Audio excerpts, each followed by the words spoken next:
After not seeing him for a month, John just thrust a divorce lawyer's business card at me without even asking, "Are you okay?" Or, "How are you feeling about divorcing a wife who doesn't work? Pay me $1,000 a month as alimony, sounds good. Take care." John chuckled as he said this, standing beside him. Emily was wrapping her arm around his, wearing a similar smug expression. "Fine, let's divorce then," I said. It's so casually that John seemed a bit surprised, but he quickly shared a smile with Emily. Good thing John isn't much of a thinker. It makes my plan easier to execute. After the divorce papers got approved, I decided to start my revenge plan on both of them. I will make them cry as a celebration of my recovery. My name is Sarah Wolf. I'm a 47-year-old illustrator. I also work as a children's book author. I just love drawing. I have 2 childhood friends, John and Emily. They're important friends to me, and John is also my husband. It all started when John asked me out as I was heading to a different college after high school. I was surprised. I thought he was into Emily, but I couldn't say no to a confession from John, whom I had secretly liked. After some thought and consultation with Emily, I accepted John's proposal.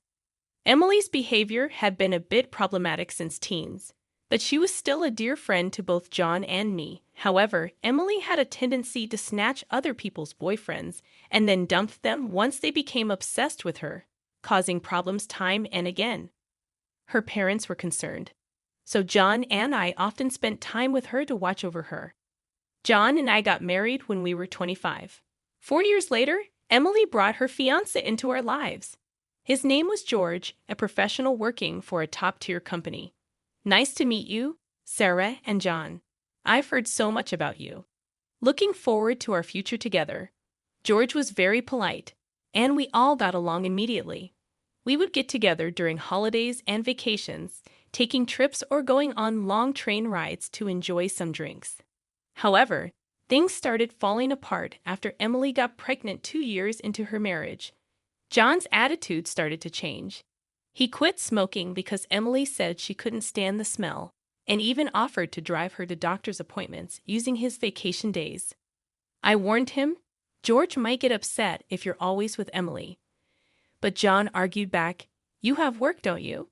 She's our childhood friend, and she's reaching out for help." "You're heartless," I said. "I've been buying things and helping where I can, but going with her to the obstetrician is crossing the line." When I said that, John frowned, and then he glared at me. "Why?" "Because Emily wants it, right? She says she's anxious about the checkup. I can't just let her go alone if she's anxious. All the more reason for George to go with her, right? If you go with her every time, it's almost like you're the father of the baby in her belly." "John, jealous. You're not going to get pregnant anyway, so what's the problem?" He didn't take my concerns seriously and instead started to snap, saying I was being annoying. We hardly ever had a fight during our marriage, but things changed when Emily got pregnant. Our arguments increased, and that didn't change even after Emily gave birth. In fact, John started spending even more time with Emily and their child, Emma. But when Emma was 6, an incident occurred. It had to do with the attendees of Emma's graduation ceremonies. The day before the graduation, John suddenly started rummaging through the closet. "John, what are you doing? You have a meeting tomorrow." John's workplace had a casual dress code, but there was a rule to wear a suit during client meetings, so he always kept a few suits ready. But they were all thrown on the bed. "Now just trying to decide what to wear for the graduation ceremony." "What? You're seriously thinking of attending the graduation?" "Yeah, George can't make it," Emily asked me. "Wait, that's absurd. No matter how you look at it." I inadvertently raised my voice in denial. Immediately, John's face turned sour. I knew he occasionally picked Emma up from kindergarten, and I had done so myself when asked. Yet it was nonsensical for a childhood friend, who wasn't even a biological parent, to attend a graduation ceremony. "You still doubt me and Emily. I'm disappointed that you can't even help out. That's not the point anyway. I'm attending the graduation tomorrow, so iron a shirt properly." John said that and abruptly ended the conversation, leaving me behind and going to the bedroom. I had no choice but to call Emily. Hello, Emily, about tomorrow? Ah, sorry about tomorrow. I'm borrowing John, but won't George be upset about the graduation attendance? Sarah. What are you talking about? Obviously. I haven't told George that the graduation is tomorrow. I'll tell him after the ceremony. I was shocked to learn that George didn't know about the graduation schedule. Upon further questioning, it seemed that Emily hadn't informed George about any of the kindergarten events so far, and John had been acting as the father at the kindergarten, which made me dizzy with its selfishness. Wait a minute, Emily. Isn't that extremely unreasonable? It's disrespectful to George, and just because he's a childhood friend. Hey, what's wrong, Sarah? You're scary. Well, see you tomorrow. Wait, Emily. I was trembling with anger at Emily, who unilaterally hung up the phone. Still, in the end, I ironed a shirt, prepared a tie, and the next morning saw John off to Emma's graduation ceremony. Since then, Emily and John started going out more frequently, from once a month to once a week, and then to 3 times a week. Eventually, even George seemed to have some suspicions. And one day, while John and Emily were out, he visited our house alone. I'm sorry for visiting you late at night. There's something that's been bothering me. Is it about the 2 of them? Yes, I would like you to take a look at this. George showed me the GPS history he had installed in Emily's car. It showed that she had been staying at a hotel 3 times a week. All of those days she was out with John.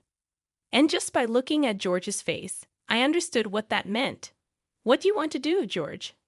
I want to take revenge on those 2. Me too. I can't forgive them for betraying us after all this time. We started planning our revenge on them secretly. First, I started by increasing my income. Because I had been saving by doing housework and taking care of Emma, my income had drastically decreased. George switched to working from home, and when Emily and John would go out, he would bring Emma to my house, and we would take care of her together. Neither Emily nor John realized that we knew about their relationship, and we were able to gather solid evidence. Once we had collected enough evidence and were ready to take our revenge, we discovered a shocking truth about Emma. George and I struggled with the decision, but we both agreed that we didn't want to hurt young Emma, so we decided to wait until she was an adult to take our revenge. However, even though we decided to endure for 10 years, I was struck with a serious illness. I needed long-term hospitalization, and even at best, I wouldn't be discharged for at least 2 years. Although I could work from the hospital room, it was certain that I would have to reduce my workload. After informing George about the situation, I consulted John. However, John's reaction was no different from when we were making small talk. Then, I'll visit you once in a while. I felt that John no longer had any affection for me, as he didn't even ask about my condition or the name of the disease. In reality, John only visited once a month or once every 2 months. And after Emma's 15th birthday, she started acting strangely. Although she used to visit me almost every day right after I was hospitalized, she became distant after her 15th birthday. However, neither George nor I could figure out why, and we were puzzled. Even when we asked Emma, she just said, "Don't worry about it." However, we ended up learning the reason from John, who rarely showed up. Hey, it's been a while. Yeah, it has. John, who had completely transformed into a flashy appearance, walked in without even knocking. After not seeing him for a month, John just thrust a divorce lawyer's business card at me without even asking, "Are you okay?" Or, "How are you feeling about divorcing a wife who doesn't work?" "Pay me $1,000 a month as alimony, that's the deal. So take care," John said, grinning from ear to ear beside him. Emily wrapped her arms around John's with a similar expression on her face. "Fine, let's divorce then." I casually agreed, which seemed to surprise John for a moment. But he quickly exchanged smiles with Emily. It was good that John wasn't the type to think too deeply. That's why my plan worked so well. After receiving a notification that the divorce was finalized from John, I decided to start my revenge plan against the 2 of them. I will make them cry as a celebration of my recovery. I promptly started to take action. First, I contacted George to transfer hospitals. Then, I informed my lawyer that they would be mediating between the two parties from now on. George also began to act at the same time. He moved near my new hospital with Emma, and he started to visit me frequently. Emma still had a gloomy expression, but I was happy that she came to see me every day. Most of my belongings were already in the hospital room, so I told Jeanne to dispose of the rest. I didn't want to bring anything that the two of them might have touched into my new life. Once the hospital transfer and George and Emma's move settled down, I received a call from John. I had only left my seat for a few minutes, but my smartphone already showed 30 missed calls. I answered the phone feeling exasperated. Hey, what the hell is going on? I could hear the voice of a troubled real estate agent behind John's panicked voice. I also heard Emily yelling, which made me feel sick. What do you mean? What's going on? It's obviously about the house. Why do we have to move out? John shouted at me as if it wasn't his fault at all. I replied to him coolly. Obviously because that's my house, huh? Cheyenne seemed to have completely forgotten. But the truth was the house we lived in was a room I rented as a workspace when I started to make a living as a freelancer. At that time, I didn't have enough income to maintain 2 houses, and John didn't have enough income to live alone, so he ended up moving into my place. Therefore, Jan had never paid the rent or utility bills for that room. Although I received some money from him for living expenses, it wasn't enough to maintain the place. Unfortunately, that room was already canceled. It was far from the hospital I transferred to, so I had processed the cancellation the day after submitting the divorce papers. I didn't inform him because the real estate agent who knew the situation said they would contact him. George and Emma suddenly disappeared, and our house was sold.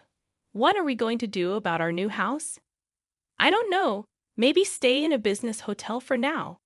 As I turned on the speaker and started working, John yelled in frustration, "Don't screw with me." However, he seemed to remember something and started speaking in a more soothing tone. Well, whatever. When will you transfer the money? We're running low on cash. What are you talking about, huh? Don't mess around. I told you to pay $1,000, didn't I? Oh, I don't recall agreeing to that. My nonchalant response was met with incoherent screaming from John on the other end of the phone. Apparently, he thought he could get money from me and had been squandering it. Even if he had $1,000 left, how did he plan to get by for the rest of the month? Hey, don't just stay silent, say something. There's really nothing to talk about. My retort left John momentarily dumbfounded, but he soon started yelling again, growing increasingly annoyed. I addressed John in as cheerful a tone as I could muster. Anyway, we're basically strangers now, so please don't contact me anymore. You'll hear from my lawyer. Huh? Lawyer? Hey, wait a minute. I hung up without listening to John's response. He tried calling back several times, but I ignored it, and eventually the call stopped. However, angry that I didn't answer, John started ignoring calls from my lawyer. He certainly had a childish side, but I never imagined he'd be the kind of person who didn't mind causing trouble for others. I sighed deeply at John's selfishness. A few months later, after a temporary discharge from the hospital, I visited John's parents' house. In front of me were John and Emily, both looking small and trembling. You telling my parents is a low blow, John said. Oh, I just reported that we got divorced, I answered. John glared at me in response, but he shrank back under his father's stern gaze. Actually, I had a great relationship with my in-laws, even visiting and dining with them when John wasn't around. Despite being so well-loved, I felt it was wrong not to share the details of our divorce, so I went to visit them. Is it true that you're remarrying Emily? John asked. Yes, it's true. Emily, Emma, and I are going to start over as a family. What are you talking about? Your only family is Sarah. She's not my family anymore. John's words made his father frown with a look that seemed to say, give me a break. John shook his head a few times, then handed me a piece of paper. It was a bill from a nearby luxury hotel. "What's this?" I asked. "It's the bill from the hotel we stayed at," John said, acting as if it was obvious, pointing at the bill on the table. Then suddenly he collapsed. "Oh, what the heck, Mom? I didn't raise you to be like this." My mother-in-law, gasping for breath, was met with a look of disbelief from John. Next to him, Emily wore the same expression. "Why are you so angry? It's just that the family is changing because I'm getting married. Plus, you'll have a grandchild, a blood-related one at that. Aren't you happy?" I said. My mother-in-law, looking as if she couldn't believe what she was seeing, glanced at Emily, then turned her gaze to me. Both my in-laws understood that I didn't want children and still treated me as their own daughter. Of course, they treated Emily, my childhood friend, similarly, but there was always a boundary between a daughter-in-law and a friend. I remembered Emily often complaining about that, so I was certain my mother-in-law wouldn't be happy about this situation. And Emily should have known it too. "You dote on Emma, right? It'll be your grandchild, so you'll be happy, right? It's because she's a child I've known since she was little." "Oh, but half of her blood is from John, right?" Even after all this, Emily showed no sign of remorse and acted as if she couldn't understand the problem, giving me goosebumps. At that moment, someone who had been silent until now spoke up. "Enough already. It's disgusting, huh?" Emma, who had been playing with her smartphone in the corner of the room, spoke to Emily without looking up. The room fell into stunned silence. "My dad is the only one I consider my father, whether we're related by blood or not. He's the only one. But you know, John has always been the one to attend your school events. I heard everything from Dad. How he was always informed of the event dates after they were over. How eventually even the events themselves were kept from him. But Dad always said I was his daughter, so I am his daughter, and I will never be yours." Emma glared at Emily as she said this, then sitting beside me, she switched to a more concerned tone. "You know, when I found out about this, I thought you would hate me. But Dad said that wasn't the case, so I came here today. Emma, I love you so much. You were so kind to visit me every day while I was in the hospital. I was really happy, Sarah." Emma, perhaps relieved of her anxiety, teared up and hugged me tightly. It might indeed be a child resulting from an affair between John and Emily, yet it's a child I've taken care of for 15 years. There's no way I don't have affection for her.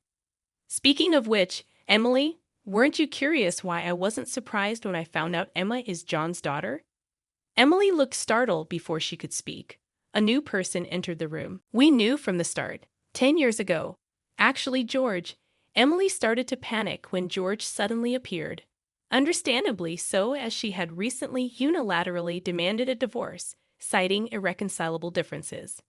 "I was shocked when you mentioned divorce. Oh, and unfortunately, you're not divorced yet. The divorce papers are still here. Didn't you notice?" What I figured was, it wasn't in Emily and John's nature to confirm things, but I couldn't help but be stunned that Emily, despite the 100-day waiting period for women to remarry, hadn't noticed for months. So Emily is still my wife, and Emma is still my daughter. "Well, soon there won't be a wife, though," George said. "Wait, what do you mean? A 15-year-old can choose their parent. That's not true. Emma wants to be with Mom, right?" Emily said that and looked at Emma. Emma frowned at Emily and held my hand. Emily was speechless at that and glared at me. Then John suddenly burst into laughter. "So that's what it is. You two are together, huh? But too bad. Isn't it impossible to live on George's salary alone? Can you stop making weird assumptions? Also, it seems George earns double the amount you think," Emily intervened. "Huh? It's probably a bluff. Lol. Besides, it's impossible for you to work while dealing with your illness. You'll just die miserably somewhere," John said, frustrated. This time, I laughed at John's huge misunderstanding. Seeing me suddenly start laughing, John was getting frustrated. "You didn't know about my income, did you, huh? It's probably just a bit more than a part-time job. No, it's different. My annual income is $500,000, I said, revealing my authorial success. John's eyes and mouth were wide open in shock. Emily was also stunned. In fact, over the past 10 years, I had become a popular children's book author, and my income had skyrocketed from essays, interviews, and the like. Moreover, a film adaptation is planned soon, so my income is skyrocketing. Liar. Oh, do you want to see this? I said and showed Emily my bank account screen, which clearly showed a large amount of money being deposited every month. Emily was at a loss for words when she saw it. Sarah, let's make up, huh? What are you saying? Emily was furious at John's words. Blinded by the money, I watched them blankly and then opened my mouth. Well, if you want to get married, feel free. Oh, and I'll definitely take the compensation for damages, Sarah. Wait, Sarah. Ignoring John's words, I took Emma's hand, and after saying goodbye to my in-laws, I left their house. John originally worked at my father-in-law's company, but it was revealed that he was lying about going out for sales, and he was fired. My father-in-law planned to forcibly put him on a friend's fishing boat and work him to the bone. Working on a fishing boat was tough for indoor-loving John, and he contacted me several times, but each time I notified my father-in-law, and eventually the calls stopped. Emily lost custody to George and got divorced. She seemed uninterested in John, who couldn't afford luxuries and didn't seem to chase after him. She was disowned by her family and lived alone in a rundown apartment. She hadn't worked at all since getting married, and since she had always made others do things for her, she couldn't do anything herself. And there were hardly any places that would hire her as a full-time employee. Still, she had to pay for her living expenses and child support. So she worked multiple part-time jobs and barely made ends meet. After entering high school, Emma worked hard every day to study abroad and go to a prestigious university overseas. Being originally diligent, her dream is to translate my picture books and deliver them to children all over the world, which makes me happy. As for me, my picture books are selling well, and I am receiving more and more offers for anime adaptations and merchandise. My illness is also progressing well, and although I am still hospitalized, my doctor recently told me that I might be able to leave the hospital next year. And one more thing, George and Emma come to visit me every day. Actually, George recently confessed to me with remarriage in mind. I haven't given my answer yet, but I can't help but have feelings for him, who said he wants to live together when I leave the hospital. While thinking about what to answer, I work on my picture books every day, hoping for a happy future for us. I weave stories again today.